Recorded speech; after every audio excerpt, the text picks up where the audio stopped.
কিছু মানুষ রয়েছে তাদের মাথায় যা আসে তাই বলে ফেলে। কারোর সাথে আপনার 6 মাস পরে দেখা হলো কোনো একটা পার্টিতে, ঈদের সময় অথবা অন্য কোথাও, হে আসসালামু আলাইকুম, আপনি তো মোটা হয়ে গেছেন, সবার সামনেই। এটা কেমন কথা?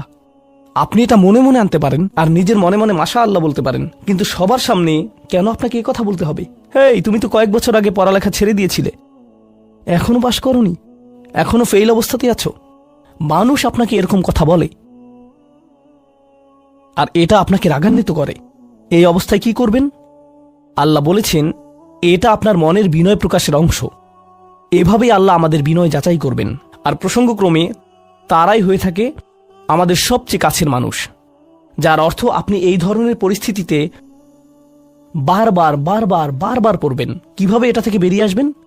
আল্লাহ বলছেন ওয়াইদা খাতাবাহুমুল জাহিলুনা ক্বালু সালামা। এটা দিয়ে কতিপয় জিনিস বোঝায়। আমি এখানে সেই কয়েকটি শিক্ষা নিয়ে আলোচনা করব। যখন এমনটা ঘটবে আপনার তাৎক্ষণিক প্রতিক্রিয়া হবে শান্তি, ক্বালু সালামা। এটা দ্বারা বিদায় বোঝাতে পারে। আপনি বলবেন সালাম, আমি আর এই আলোচনা চালিয়ে যেতে চাই না, আমি সম্মানজনকভাবে আপনাকে বিদায় জানাবো। ও দাঁড়ান, আমার তো একটা মিটিং আছে।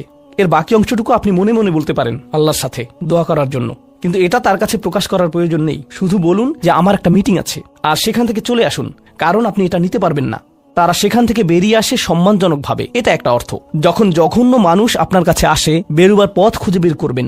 কোরআন এই সূরাতে আরো পরে যা বলেছে যে মাররু কিরামা, সম্মানজনকভাবে তারা এটা অতিক্রম করে চলে যায়। কিছু কিছু মানুষ আছে যারা এমন কথা বলতে চায় যা আপনাকে রাগান্বিত করবে।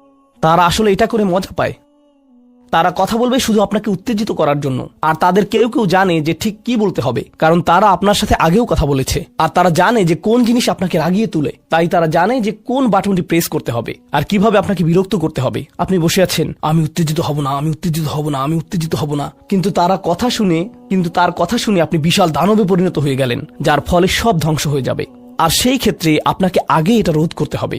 আপনি এখানে কথা বলতে পারেন আর বলতে পারেন যে দেখুন, আমি এই বিরোধ চাই না, আসুন শান্তিপূর্ণ সময় ব্যয় করি, আসুন এই বিষয়টা নিয়ে আজ আর কথা না বলি, এতে অনড় থাকুন। এটা দিয়েও ক্বালু সালামা বোঝায়। আমি আপনার সাথে ঝগড়া করতে চাই না, আমি শুধু চাই আলোচনাটা যাতে কুৎসিত পথে এগিয়ে না যায়। কখনো কখনো আমরা ভদ্রতা দেখাই, আর সেই সুযোগে মানুষ আমাদেরকে অসম্মানজনক কথা বলতে থাকে, এবং আত্মবিশ্বাসের সাথে মানুষকে জানিয়ে দিবেন যে তাদেরকে থামতে হবে, তারা সীমা ছাড়িয়ে যাচ্ছে। এটা সঠিক নয়, এমনটা করা সম্মানহীনতা নয়, শিষ্টাচার বহির্ভূত নয়। আপনি নিজের জন্য রুখে দাঁড়াতে পারেন, কিন্তু এটা শুধু মর্যাদাপূর্ণ উপায় করতে হবে, এমনভাবে যা শান্তিপূর্ণ। এছাড়াও সালামা শব্দটিকে অনেকেই অবস্থা হিসেবেও দেখেছেন। অন্য কথায়, যখন তারা জবাব দেয় তারা পরিপূর্ণ শান্তিপূর্ণ অবস্থায় থাকে, এটা ভিন্ন একটা অর্থ। যখন জঘন্য মানুষেরা আপনার সাথে কথা বলে, তারা আপনাকে বিরক্ত করে, তারা রাগান্বিত করে, তারা মিথ্যার পর মিথ্যা, মিথ্যার পর মিথ্যা, মিথ্যার পর মিথ্যা বলে, আর আপনাকে সেখানে বসে এটা শুনতে হয় যেন এটা সত্য।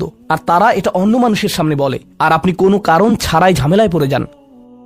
যখন আপনি জবাব দেন, আপনার জবাব যাই হোক, জবাবটা শান্ত হওয়াটাই উত্তম। যখন জবাব দিবেন, আপনাকে শান্ত এবং পরিশীলিত হতে হবে। এটাই ক্বালু সালামা।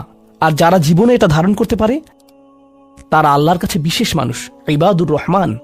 অন্য কথায়, এই অনুপ্রেরণাটিকে আমাদের মনে রাখতে হবে। সেই রকম সময়ে যেই ব্যক্তির সাথে আপনি কথা বলছেন সে এর যোগ্য না, বরং সে হয়তো চপটাঘাত পাওয়ার যোগ্য।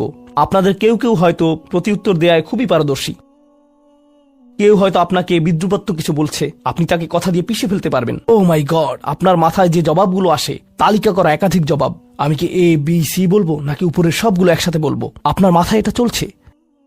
আর সেই মুহূর্তে যখন আপনি বিরত হওয়ার সিদ্ধান্ত নেন, কঠিনভাবে না বলার, প্রতিক্রিয়া না দেখানোর, শান্ত থাকার সেই শক্তি অর্জনের জন্য আপনার আর আমার অনুপ্রেরণা যা হবে তা হলো, আমি ইবাদুর রহমানের মধ্যে শামিল হতে চাই। আমি ভুলে যাব যে আমি এই অপ্রীতিকর কথোপকথনে রয়েছি, কারণ এখনই আমি আল্লাহর সংস্পর্শে রয়েছি, আর তার বিশেষ রহমত আমার উপর বর্ষিত হচ্ছে। সেই জন্যই তিনি আমাকে এই পরিস্থিতিতে ফেলেছেন, যাতে আমি তার নৈকট্য অর্জন করতে পারি। এটা আসলে একটা আশীর্বাদ।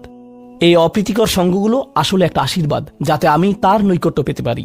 সুবহানাল্লাহ। ওয়াইবাদুর রহমানিল্লাযীনা ইয়ামশুনা আলাল আরদি হাওনা ওয়া ইযা খাতাবাহুমুল জাহিলুনা ক্বালু সালামা। লক্ষ্য করুন এরপর আল্লাহ কি বলছেন। দ্বিতীয় শ্রেণীর মানুষেরা, তাদের বিশেষ গুণটি বর্ণিত হচ্ছে। প্রসঙ্গক্রমে এর অর্থ এটা না যে তারা অন্য কিছু করে না, যেমন তারা নামাজ পড়ে না, তারা হালাল খাবার গ্রহণ করে না। এগুলো তো থাকতেই হবে, তারা তো ইতিমধ্যে ইবাদ। এগুলো হলো ইবাদ হওয়ার বাইরের অতিরিক্ত গুণাবলী। দ্বিতীয় মহান গুণটি কি? দ্বিতীয় শ্রেণীর এই মানুষেরা যারা আল্লাহর কাছে প্রিয়, কোন জিনিসটা তাদের বিশেষ মানুষে পরিণত করেছে? ওয়াল্লাযীনা ইয়াবিতুনা লিরাব্বিহিম সুজ্জাদান ওয়া কিয়ামান, যারা রাত্রি অতিবাহিত করে তাদের প্রভুর উদ্দেশ্যে সিজদারত এবং দণ্ডায়মান অবস্থায়। তারা লোকচক্ষুর অন্তরালে গভীর রাতে নামাজে মশগুল থাকেন, কারণ তারা জানেন যে রাতের গভীরে আল্লাহ তাদের সবচেয়ে নিকটে থাকেন। আমাদের অনেকের জন্য এটা অনেক কঠিন যে আল্লাহ যদি তার সবচেয়ে নৈকট্যপ্রাপ্ত মানুষদের কথা বলেন, এই শ্রেণীর মানুষদের দিয়ে শুরু করাটাই প্রত্যাশিত ছিল। এটাই প্রত্যাশিত ছিল যে আল্লাহ এমন মানুষদের দিয়ে শুরু করবেন যারা সবচেয়ে বেশি নামাজ আদায় করে, বিশেষত এমন সময়ে যখন তিনি নিকটে থাকেন, যা হলো রাতের মধ্যপ্রহর। সেখান থেকে শুরু হওয়ার কথা ছিল, কিন্তু না, তিনি সেখান থেকে শুরু করেননি। তিনি বিনয় দিয়ে শুরু করেছেন, কারণ রাতের সেই নামাজ যখন আপনি এবং আমি আল্লাহর সামনে বিনয়াবনত হই, নামাজরত অবস্থায় অন্য কেউ দেখার সুযোগ না থাকে, চমৎকৃত করার মতো আর কেউ না থাকে, একমাত্র যাকে আপনি চমৎকৃত করতে চান তিনি হলেন আল্লাহ।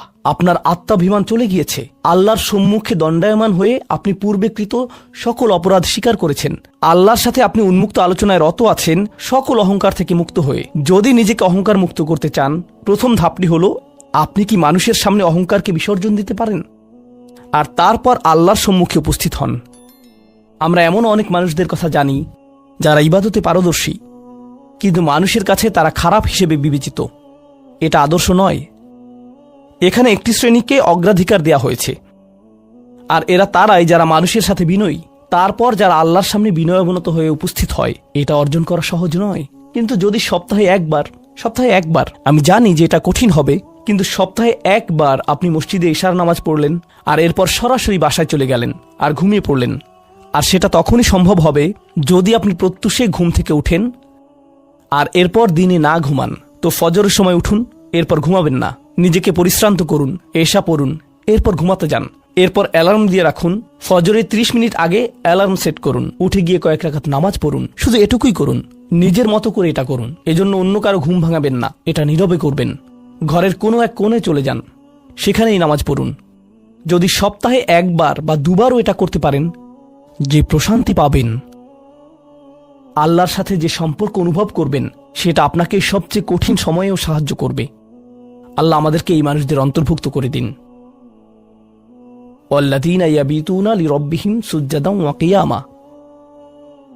এরপর আসছে তৃতীয় ধরনের মানুষের কথা। ওয়াল্লাযীনা ইয়াকুলুনা রাব্বানা ইসরিফ আন্না আযাবা জাহান্নাম ইন্না আযাবাহা কানা গরামা ইন্নাহা সাআত মুস্তাকাররা ওয়া মুকামা।